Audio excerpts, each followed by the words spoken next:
গো কামলিওয়ালা ও গো মদিনাওয়ালা ও গো কামলিওয়ালা মদিনাওয়ালা তোমারি জন্যে হৃদয় উজালা ও গো কামলিওয়ালা ও গো মদিনাওয়ালা ও গো কামলিওয়ালা ও গো মদিনাওয়ালা সালাতুনিয়া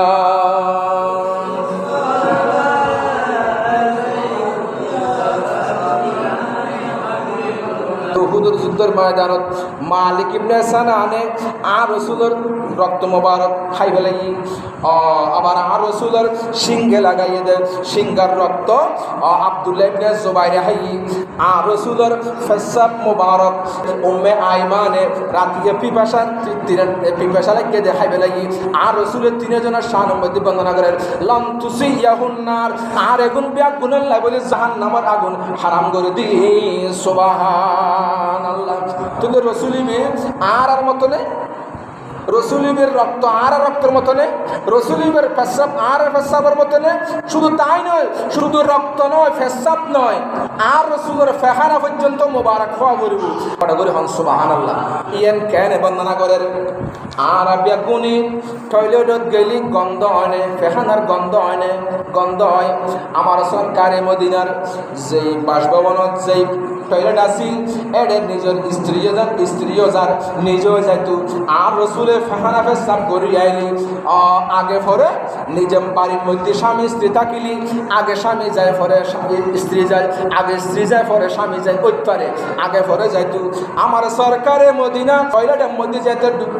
ঢুকনে আইনের পরে হজরতে মায়েশা সিদ্দিকা বলে ঢুকিলি হনদিন গন্ধ নফাল বড় করি হন সুবহানাল্লাহ। কিরে তাজ্জব হইতে গই হজরত রসুল করিম সাল্লাল্লাহু তাআলা সাল্লামের মুখ ফুড়ে নহইতো আর রসুল বাইরে পরে যে ঢুকিব ইতারা বলে আরো সুগন্ধি পাইতো বড় করে হন সুবহানাল্লাহ। ইয়ান একদিন হজরতে মায়েশা সিদ্দিকায় আর রসুল আয় তো জীবনের মধ্যে হনদিন এতদিন পর্যন্ত অনলার সংসার জীবন চলতে ও রসুল আয় তো হনদিন অনর ফেহানা মুবারক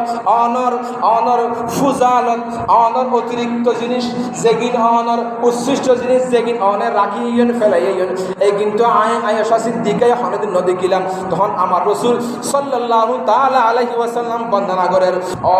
বিতহারাতিন হাযিহিল হাদাসাইনি মিনহু ও আয়েশা সিদ্দিকা তুই কি না জানো না সমস্ত নবী হলে যেগিন আসিল ব্যাগিন ফেসাব এবং ফেসাব মুবারক আসিল বড় করে হন সুবহানাল্লাহ। সাথে আবারে আমার রাসূল সাল্লাল্লাহু তাআলা সাল্লামের যে সমস্ত সাহাবী হলে আর রাসূল রক্ত হাইয়ি গাম মুবারক তাকিলি এগিন গাম মধ্যে মালিশ করছি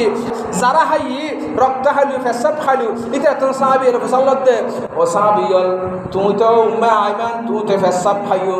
ও আব্দুল্লাহ ইবনে জুবাইর মালিক ইবনে সানান তোমার রক্ত হাইয়ু আর রাসূলের রক্ত এগিন হাতে কেমন ফেসাব এগিন হাতে কেমন অর্থাৎ রক্ত হাতে কেন লাগি ফেসাব হাতে হরিমে গন্ধ লাগি ইয়ান যেতে হই ওই সাহাবী যেগুলো হাই তখন এগুলো বন্দনা করতে ও সাহাবী হল কাইফা ওয়াজাদতু তুআমিদ্দাম ও যারা ফেসাব খাইয়ু রক্ত হাইয়ু এগিনের স্বাদ কেমন এগিনের মজা কেমন এগিনের তিক্ততা কেমন এগিন কিরকম লাগি তখন তারা বন্দনা করতে ফাকালা আমুত তুআমি ফাতামুল আসালা হদে আর যেগিন হাই হদে এগিন মধুর মতো আসি আর যেগিন ফেসাব খাই আর রসুলের এগিন হদে মধুর মতো আর যেগিন রক্ত খাই এগিন আর রসুলের রক্ত এগিনে মধুর মতো বড় করে হন সুবহানাল্লাহ। ও আম্মার রাইহাতাল মিস্ক হদে এগিনের সুগন্ধি এগিনের গ্রানুল দি মেশকাম্বরের মতো বড় করে হন সুবহানাল্লাহ। তুই আর রসুলের রক্ত মোবারক এগিন সুগন্ধি মেশকাম্বরের মতো আর রসুলের ফেসাব মোবারক এগিন সাথে হাতে মধুর মতো লাগি বড় করে হন সুবহানাল্লাহ। ইবেন নাম তার রসুল বলে রসুল আর রসুল ইবারে কেন আর মতো হইও জীবের ফেসাব জীবের ফেহানা পর্যন্ত জীবন কি না দেখে আইবার সাথে সাথে মাটি হলে গ্রাস করি ফেলায় মেডিয়াই ফেলায় ইবার ফেহানা ফেহানাদের এবার ফেহানার সর্রা পরিমাণও আর গুণাগার উম্মত নইম এই বাহানা আর মতো হইতে পারে রসুলের মতো রসুলের কোনো তুলনা নাই রসুলের মতো আল্লাহর মতো মানুষের মতো একজনের মেসাল আরেকজনের দেওয়া যায় অমুকের মেসাল অমুকের দেওয়া যায় অমুকের মতো আসিল তমুকের মতো আসিল কিন্তু রসুলের কি এর মেসাল দিয়ে যেতে রসুলের মতো বড় করে সুবহানাল্লাহ।